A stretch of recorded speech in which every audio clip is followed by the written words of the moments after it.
فأنا ناصح لإخواني بالصدع بالحق تبيض وجوههم. السكوت في مسألة الحزبية يضرها، فاصدع بما تؤمر وأعرض عن المشركين. سلامي على دماج ورجالها والشيخ يحيى ودار العلم يا سعد بانيها. بسم الله الرحمن الرحيم. الحمد لله رب العالمين وبه نستعين على أمور الدنيا والدين ثم الصلاة والسلام على أشرف الأنبياء والمرسلين محمد بن عبد الله الأمين وعلى آله الطاهرين وأصحابه أجمعين ومن تبعه بإحسان إلى يوم الدين. أما بعد.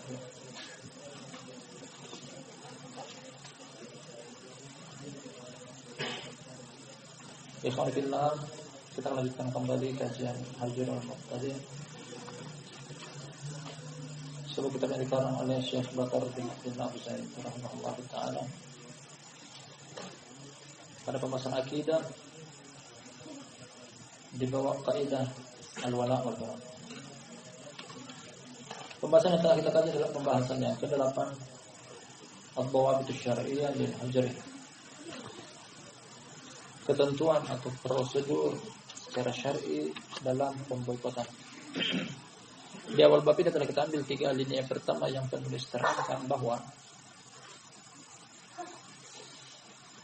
menghajar adalah salah satu dari ibadah yang mendekatkan diri kepada Allah Subhanahu wa taala. Yang mana ibadah secara umum termasuk di dalamnya hajar butuh kepada 2 rukun atau 2 syarat diterimanya amalan ibadah tersebut, ikhlas dan mutaba'ah. Ikhlas lillahi ta'ala, mutaba'ah mencontoh Rasulullah sallallahu alaihi wasallam. Sampai pada titik ini boleh ingin pahamkan kepada kita bahwasanya hajar pun memiliki aturan main yang tidak boleh keluar dari tuntunan Rasulullah sallallahu alaihi wasallam. Kemudian pada alinea terakhir yang kita baca pertemuan malam sebelumnya, di antara aturan yang paling mendasar dalam memboikot adalah tekuni keadilan. Harus adil. Tidak ada unsur hawa nafsu di dalamnya. Tidak ada kepentingan pribadi di dalamnya. Bukan karena unsur membalas dendam. Tidak ada kekerasan, intimidasi. Kemudian beliau menerangkan juga bahwa jangan sampai karena tidak menekuni keadilan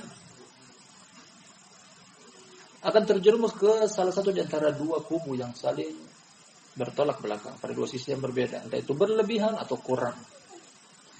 Berlebihan dalam menyikapi ahlul bid'ah sampai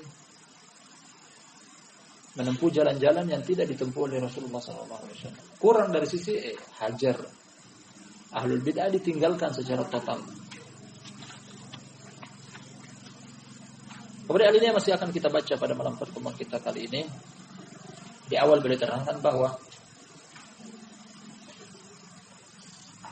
di antara ketentuan dalam menghajar juga adalah memperhatikan tentang keadaan si penghajar yang memboikot. Kemudian keadaan pihak yang dihajar. Kemudian memperhatikan juga keadaan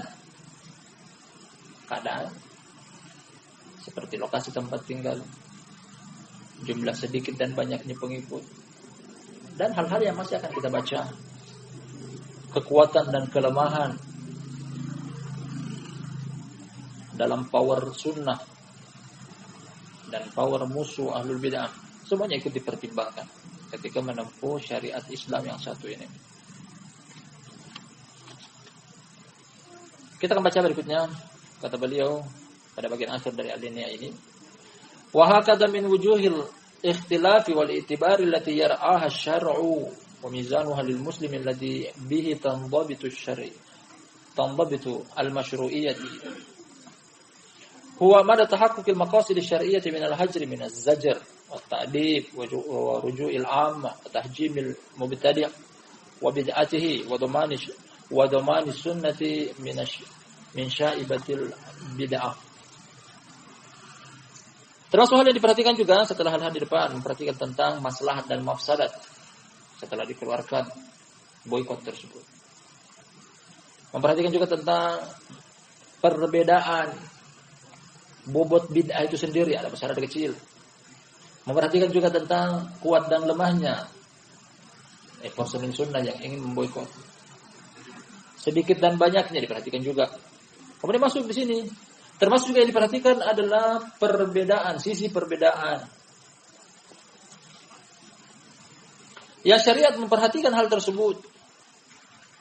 Yang mana kaum muslimin menjadikannya sebagai timbangan.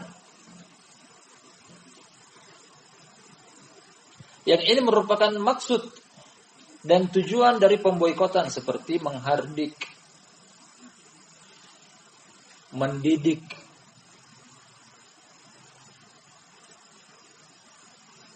menarik pandangan mata publik. Semuanya hendaknya diperhatikan. Maksudnya ketika seseorang Ahlus Sunnah memboikot, apa tanggapan publik? Siap punya jawaban. Jangan sekadar bikin, kemudian ketika ditanya, apa alasan engkau? Tidak tahu. Kayaknya. Harus punya jawaban. Nah, paling pertama jawaban di hadapan Allah ketika ditanya hari kiamat, kemudian jawaban di hadapan hamba-hamba Allah yang sholat. Intinya tanggung jawab. Wa tahjimil mubtadi, begitu juga pemetaan ahlu bid'ah dan kebid'ahannya. Harus mengetahui dulu, paling tidak mengetahui dulu tentang seluk-beluk bid'ah. Bid'ah seperti apa yang pantas untuk dihajar, kecil dan besarnya bobot penghajarannya. Memperhatikan juga tentang tujuan syar'i yang berikutnya adalah tentang penjagaan sunnah dari jerat-jerat kebid'ahan. Kalau syariat pemboikotan disepelekan, dakwah sunnah akan lemah. Sebagaimana juga secara umum, kalau pintu kemaksiatan tidak ditegur, akan campur baur di dalamnya yang namanya hak dan batil. Yang halal dikatakan haram, yang haram dikatakan halal. Karena tak ada yang berani tampil berbicara mengatakan bahwa ini adalah haram. Jadi subhanallah, luar biasa tentang tujuan dan maksud dari syariat memboikot.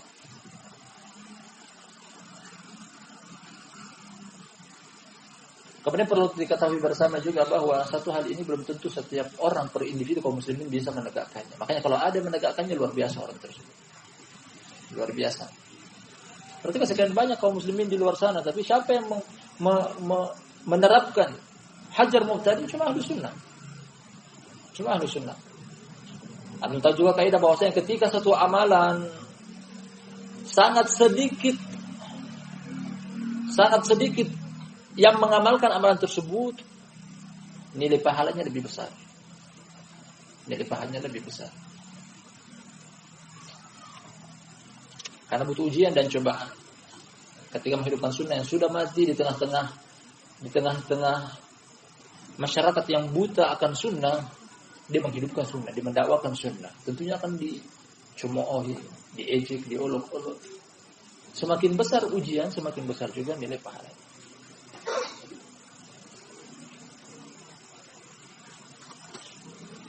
Kita lanjutkan. Hada muhassalut dhawabit asy-syar'iyyah lil hajr. Ini kesimpulan dari ketentuan syariat dalam menghajar. Belum semuanya, baru sebagian. Baru gambaran besar. Baru gambaran garis besar tentang menghajar seperti apa ketentuannya. Akan datang secara terperinci. Ini kesimpulan ketentuan syariat dalam menghajar. Lakin yahdar kullu muslimin min tawdifi hawa nafsihi wa ta'miri hududiha ala nafsihi. Diberikan peringatan di sini. Akan tetapi hendaknya seorang muslim waspada akan kepentingan pribadinya di dalam menghajar ahlul batil, dimulai dari kafir, musyrik, turun ke mubtadi' dan ahlul maksiyah. Jangan ada unsur pribadi di dalamnya. Murni membela agama Allah. Jangan ada kepentingan pribadi di dalamnya. Jangan karena dia juga dijatuhkan, dia pun ingin menjatuhkan orang lain, jadi semacam balas dendam.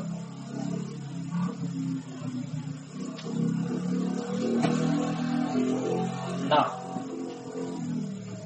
kepentingan pribadi dijauhkan dari satu syariat itu.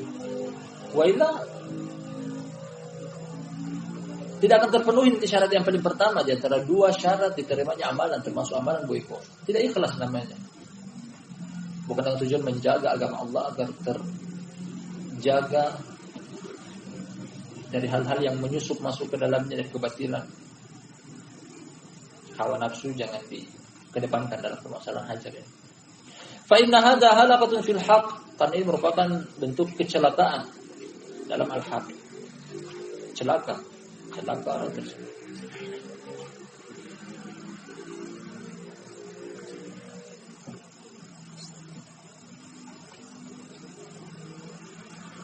Wa huwa syarrun mimman yatrukul hajra isyanan li'annahu ya'si Allah ta'ala bitarkil hajri syar'i lil mubtadi'. Karena ini lebih buruk daripada orang yang meninggalkan hajar sama sekali sebagai bentuk bermaksiat kepada Allah. Jadi perhatikan di sini ada dua pihak yang beliau akan terangkan kepada kita, yang satunya lebih buruk. Hukum asal adalah menghajar ahlul batil, termasuk ahlul bid'ah di sini. Terkadang bisa sampai wajib, terkadang bisa sunnah. Kemudian kelompok yang pertama dia tidak menghajar. Ini dia. Kelompok yang pertama tidak menghajar. Artinya dia meninggalkan kewajiban. Ada kelompok yang kedua dia menghajar tapi tidak ikhlas, tapi dengan hawa nafsu hanya karena balas dendam, kepentingan pribadi. Kata beliau yang ini lebih buruk. Dia menghajar. Tapi karena dengan hawa nafsu lebih buruk daripada orang yang tidak menghajar. Nah, perhatikan beliau yang pahamkan kepada kita. Jadi jangan salah paham. Bilangnya tadi aku hajar. Tapi ternyata di dalamnya bukan lillahi ta'ala, tapi kepentingan pribadi. Akhirnya tak mau lagi menerima al-haq yang datang dari orang-orang yang membawa al-haq. Karena sudah ditunggangi dengan kepentingan hawa nafsu. Kita ulangi, subhanallah, beliau yang ajarkan kepada kita satu hal yang sampai kita salah paham dalam permasalahan hajar. Makanya beliau katakan ini permasalahan yang penting, termasuk bab yang penting, dan dari 10 bab ini bab yang penting. Nah, hukum asal adalah dalam syariat Islam, khususnya dalam materi akidah, bab al-wala dan bara, hajar mubtadi, bagian daripada agama. Terkadang bisa sampai tingkatan wajib, terkadang sunnah. Ini hendaknya ada pada setiap insan yang mengaku mukmin salafin. Kemudian beliau ingin gambarkan di sana ada pihak. Pihak yang pertama adalah meninggalkan menghajar. Dia tidak menghajar sama sekali. Ini maksiat. Ini maksiat. Tidak menghajar adalah maksiat. Nah, kemudian yang kedua, ada orang menghajar tapi penghajarannya tersebut tidak terpenuhi syarat yang pertama. Apa syarat pertama dalam menghajar? Ikhlas. Dia tidak ikhlas, tapi dia mendahulukan kepentingan pribadi. Kata beliau yang ini, yang menghajar tapi mendahulukan kepentingan pribadi lebih jelek, lebih buruk daripada orang yang tidak menghajar. Padahal tidak menghajar juga salah.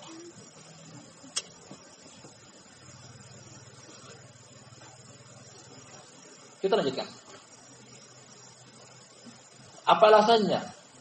Kenapa yang menghajar tapi tidak terpenuhi syarat ikhlas? Karena ditunggangi dengan kepentingan pribadi lebih buruk. Wa idharu tarkil hajmi bismi syar'i tahta qita'in. Wa hammi bismil maslahah wa ta'lifil qulub wa hakadha. Nah, karena kenapa? Yang dia tampilkan adalah hajar dalam konteks agama. Dia mengatakan ini bagian daripada agama. Kemudian ternyata cara dia salah, entah dia menghajar dengan bentuk kekerasan, pemukulan, penindasan, mendolimi, merampas hak orang lain, dikatakan hajar. Ada sebagian ahli bid'ah demikian.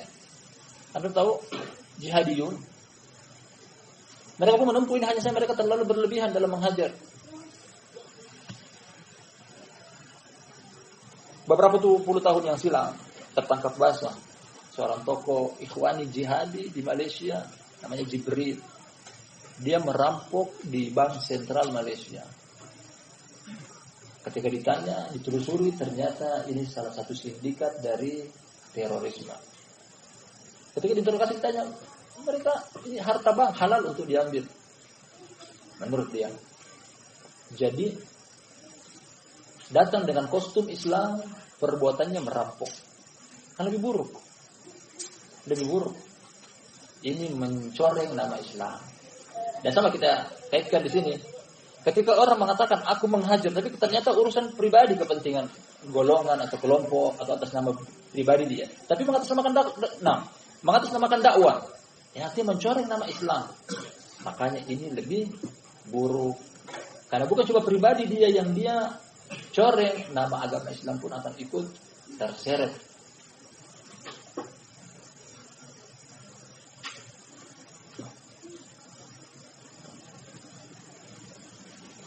Ini yang kita jaga, barakallahu fikum. Sebagian orang melakukan maksiat kemudian menisbahkan diri kepada dakwah, ini yang kita tidak mau, kita tidak setuju. Mohon dipahami ini. Jangan lagi besok-besok menyalahkan kita dalam permasalahan seperti ini, bahwasanya ketika yang dicoreng adalah nama dakwah, setiap orang punya hak. Pelaku dakwah punya hak untuk mengangkat suara mengatakan itu adalah salah.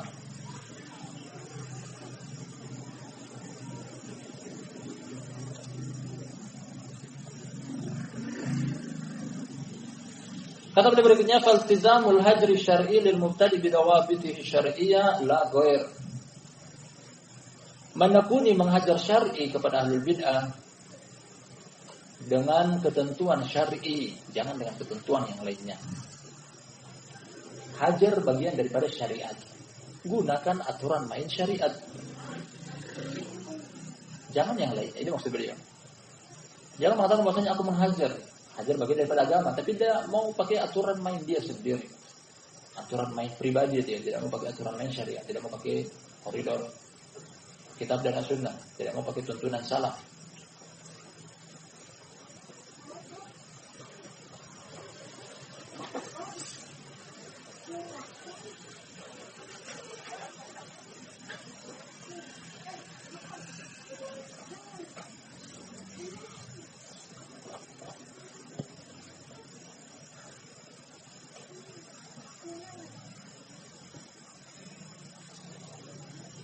Wala hadha ta'sil tatanazzalu kalimatul a'immati kal imami Ahmad wa ghairihi. Dan dengan satu asas ini kalimat-kalimat para imam seperti juga Imam Ahmad dan yang lainnya diterapkan dengan satu asas ini. Apa itu yang beliau ingin? Apa yang maksud dengan asas yang pada alinea sampai pada titik ini adalah syariat. Hajar bagian daripada syariat. Oleh karena itu gunakan juga aturan lain dari syariat. Jangan pakai aturan yang sendiri, karena akan luput dari dia. Dua syarat diterimanya amalan tersebut: tidak ikhlas, tidak mutaba'ah. Qala Syekhul Islam Ibnu Taimiyah rahimahullah taala fil Maslakil Haqqi fil Hajar. Beliau pernah dari kitab penukilan. Berkata Syekhul Islam Ibnu Taimiyah, namanya Ahmad bin Abdul Halim bin Taimiyah. Semoga Allah Ta'ala merahmatinya, dalam metode yang tepat dalam menghajar, metode yang hak dalam menghajar.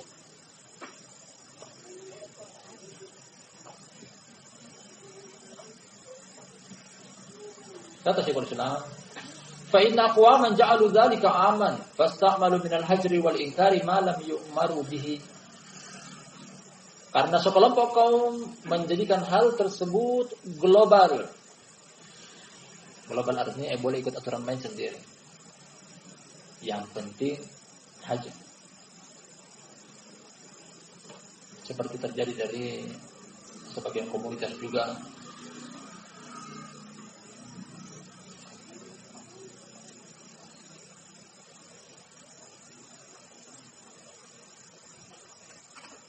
Seperti FPI, mereka punya slogan ingkarul munkar, ingkarul munkar, ingkarul munkar. Turun ke jalan anarkis. Mengatasnamakan Islam. Mereka maunya menghajar, tapi dengan kekerasan. Mereka maunya menghajar tapi mendolimi. Mereka maunya menghajar syar'i tapi ternyata merampas hak orang lain. Ya sebenarnya bukan wewenang mereka. Tetapi dari sini bahwasanya ada sebagian kelompok, ada sebagian kaum yang mereka menjadikan menghajar ini adalah sesuatu yang global. Akhirnya fasta'malu minal hajr wal inkar ma lam yumar bihi.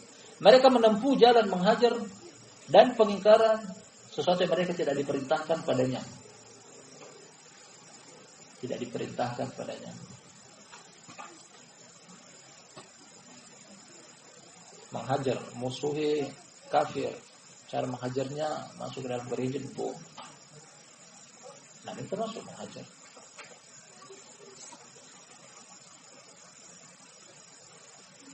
Fala yajib wala yustahab. Sesuatu yang diperintah tersebut tidak pada tingkatan wajib, tidak juga pada tingkatan sunnah. Nah, dia bikin sendiri, buat sendiri aturan main dalam menghajar.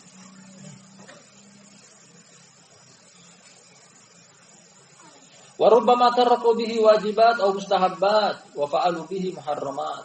Bahkan terkadang orang seperti ini, kelompok seperti ini,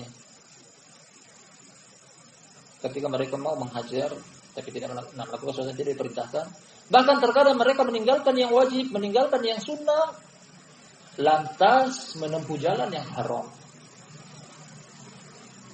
Berasas dari apa? Tidak memiliki fondasi tentang dawabit, ketentuan dalam menghajar.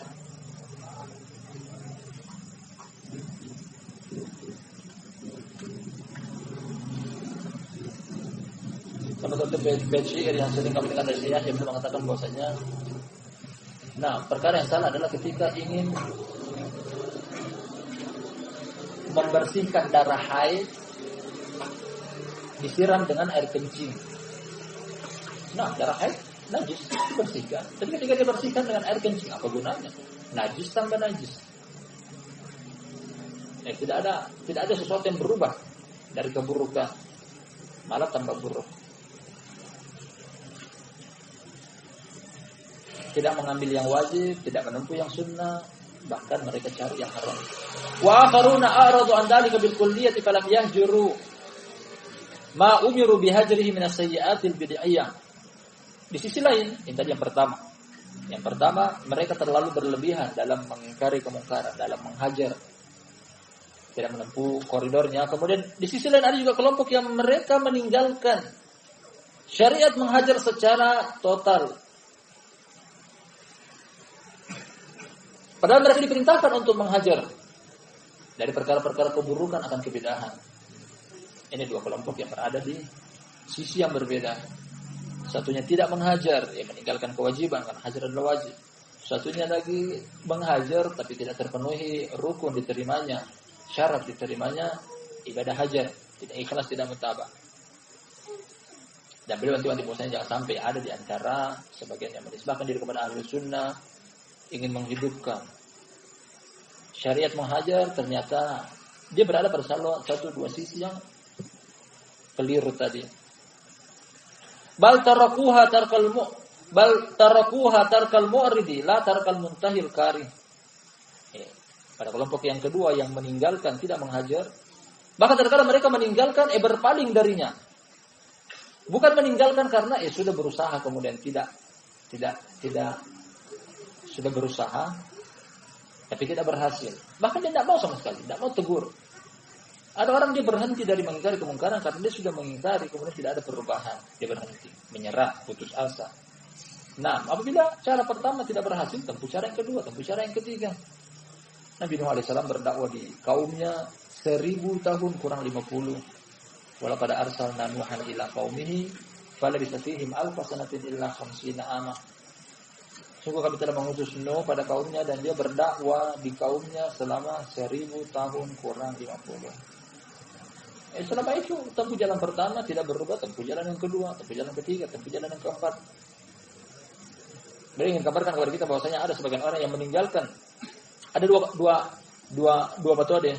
Dia telah berusaha untuk mengingkari. Kemudian cara pertama tidak berhasil, dia putus asa, berhenti. Nah, tapi yang tercela adalah orang yang belum berusaha, dia sudah pesimis lebih duluan. Ini yang belum maksud adalah orang ini meninggalkan yang wajib. Berpaling dari syariat ini, tidak mau mengingkari.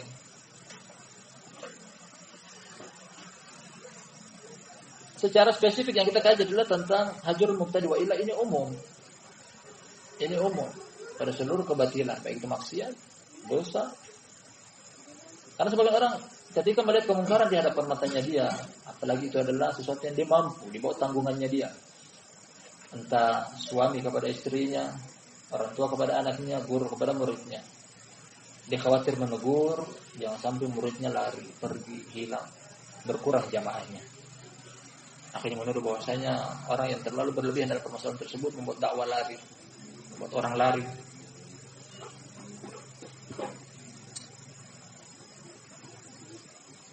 Awwaqau fiha, atau mereka sendiri terjerumus ke dalamnya. Wa qad yatrukuna tarkal muntahil kari wa la yanhauna anha ghairahum. Terkadang mereka sendiri terjerumus ke dalamnya dan tidak ada yang mencegah mereka. Tidak ada sebagian kelompok juga yang demikian. Saya menggambarkan ada beberapa pihak di sini yang keseluruhnya pada posisi salah dan keliru. Satunya berlebihan, satunya kurang. Wala yu'aqibuna bil hujrati wa nahwiha ma yastahiqul uqubata 'alaiha. Terkadang ada juga sebagian orang yang punya kemampuan tapi dia tidak memberikan hukuman. Dia tidak memberikan ganjaran kepada pelaku kebid'ahan. Yang sepatutnya mereka diberikan ganjaran. Dihukum kalau ada pemerintahan yang sah, dihajar kalau situ dakwah sunnah kuat. Fayakununa qad dayya'u minan nahyi 'anil munkari ma umiru bihi ijaban aw istihbaban. Akhirnya pada kasus seperti ini mereka menyia-nyiakan untuk mencegah dari kepada kemungkaran. Jadi mereka tidak mengingkari kemungkaran. Ada kemungkaran mereka tidak ingkari. Padahal meninggalkan untuk mengingkari kemungkaran terancam dengan laknat. Kata Allah Subhanahu wa taala, "Lu'inal ladzina kafaru min bani Israil 'ala lisani Daud wa Isa bin Maryam. Dzalika bima asaw wa kanu ya'tadun. Kanu la yatanahawna 'an munkarin fa'aluhu." Nabi sallallahu alaihi wasallam. Terlaknat Bani Israil dari lisan Nabi Isa dan Daud dan Isa bin Maryam. Dikarenakan mereka melakukan perbuatan jelek. Terlaknat karena melakukan perbuatan jelek. Apa perbuatan mereka tersebut? Kanu la yatanahawna 'an munkarin. Dahulunya mereka tidak mencegah daripada kemungkaran. Lagi sama kamu ya kalau. Jadi Allah Subhanahu wa taala menerangkan bahwa saya tidak mengingkari kemungkaran adalah terancam dengan laknat. Apalagi pada momentum dia mampu untuk merubah kemungkaran tersebut. Tapi sebagian orang dari yang Syekhul Islam gambarkan dan kita baca dan kita pahami dari perkataan beliau bahwasanya ada sebagian orang karena sudah pesimis lebih duluan. Dia mampu tadi mengatakan bahwasanya nanti orang ini lari.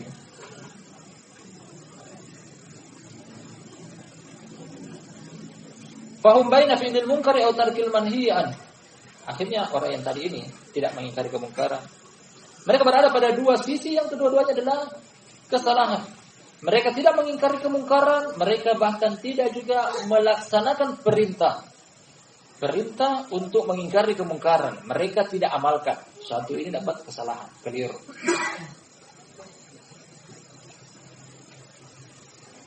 Mereka dianjurkan untuk mengingkari kemungkaran. Mereka tidak memerintahkan kepada kebaikan, tidak juga mengingkari kemungkaran. Mereka berada pada dua kesalahan. Mereka berada di antara dua kesalahan. Wadzalika fi'lu ma nuhu anhu wa tarku ma umiru bihi. Fahada hada. Dua kesalahan tersebut adalah mereka melakukan apa yang dilarang. Maka mereka meninggalkan apa yang diperintahkan. Ini contoh-contoh orang munafik. Dalam surah Al-Tawbah disebutkan tentang hal tersebut. Al-munafiquna wal munafiqatu ba'dhum min ba'd ya'muruna bil munkari wa yanhauna 'anil ma'ruf. Allah Subhanahu wa taala munafik laki-laki dan perempuan, satu sama yang lainnya mereka saling bersaudara.